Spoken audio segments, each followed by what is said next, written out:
Good morning, everybody, and happy Saturday to all of you all. I want to thank Director Whittington. I also want to thank Deputy Director Gill and the entire team from Homeland Security and the Office of Emergency Management for hosting today's summit. There's a lot of work that goes into these summits, and so I want to thank them so much for the work that they have done to bring this today and the work they do every day. And I want to thank all of you all for coming out, as they would say, at the crack of dawn on a Saturday morning where, quite honestly, it's a little ominous outside. I don't know about you all, but it looks like we may need the emergency management team today because it looks like a storm is brewing of some sort out there that I did not expect, but it's a little more overcast than I thought. And so we certainly want to thank you all for the effort in being out today. As you just heard, this September is Emergency Preparedness Month. And our emergency management team has been really busy. They've been traveling across the county,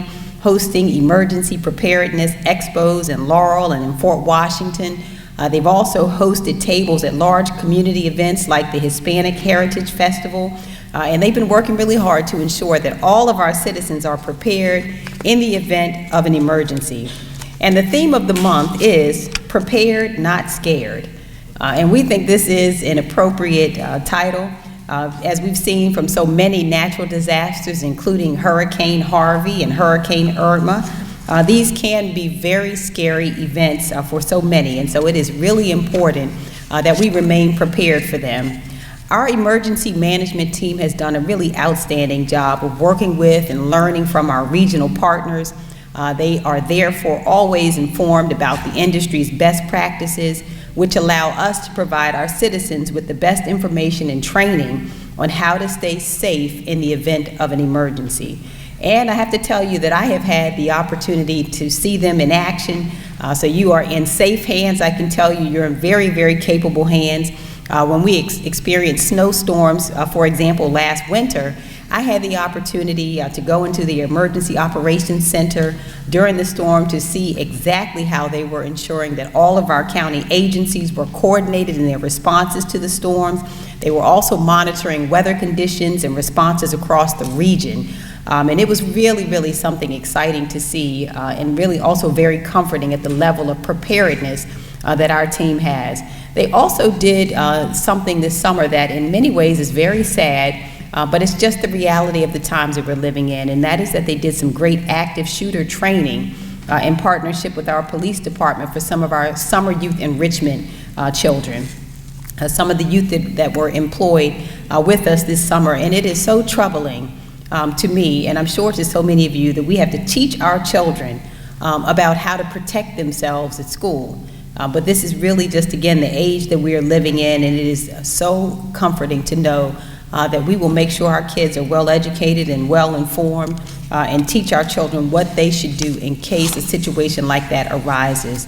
I've also known that the Office of Emergency Management has a long history of dealing with incidents and they know well how to jump into action when necessary. It was our team that worked alongside so many others when citizens in Louisiana were displaced during Hurricane Katrina in 2005. They also sprung into action to assist the Iraqi elections, if you can believe that were held in the United States in 2005. And during that time, Prince George's County hosted a polling location. And so all of the things that we have done over the years have made this team a truly first-rate team. So today you have the opportunity to learn about so many important topics from experts, such as individual and family preparedness, how to work to assist individuals with disabilities during an emergency situation, and also cyber preparedness. Now, there are some, I'm sure, who are asking, why in the world will we be talking about cyber preparedness at an emergency preparedness conference? But I have to tell you, once again, as a sign of the times, it is something that we really must be prepared for, is cybersecurity. We've all heard more than we care to about the potential interference in the 2016 presidential election. And even more recently, very close to home, we also heard about the fallout from the cyber attack against Baltimore City. The city of Baltimore, they are still recovering from the cyber attack against their systems that was very costly and very, very damaging. And so we know that these scams exist, identity theft, These are all the things that start generally when someone sends an email to you. I'm sure you'll hear much more about that today, but we had an email like this one come through my office just last week. I received all of these calls and messages that said, I just got your message and about the favor that you needed from me. And I said, what, a favor? Did I need a favor from you? Oh yeah, you wanted me to go out and buy some kind of Google card or Google gift card or something like that. And it didn't take us learn to figure out that I had actually been hacked. Of course, I was not the person requesting that my colleagues go buy me Google gift cards, but that is, again, it's a sign of the time that this is the kind of thing that we have to be prepared for. So thankfully, our Office of Information Technology really jumped into action right away to report and to remove all of those emails. But these are the kinds of scams that you have to be aware of.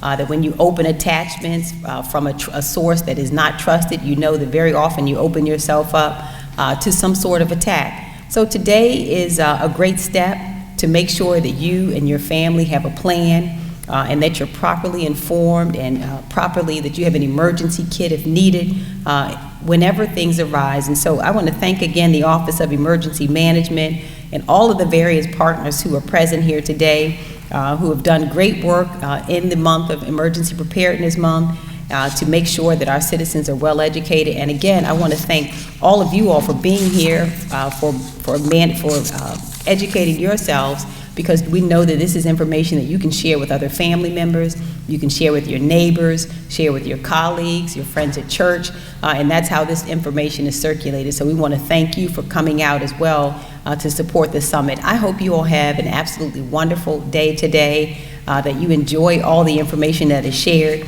I also hope that whatever that is brewing outside passes very quickly, because it is surprising to me how overcast it is. We were promised a sunny, hot day today, and we got an overcast, sort of sticky one. So, so we're hoping that the weather improves.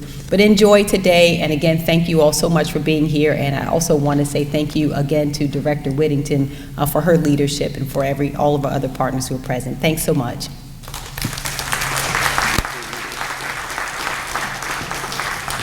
Before the county exec leaves, we just want to present her with her own personal go bag. Okay, I'm prepared too, you all. All right. Thank you so much, everyone. Oh, let's take a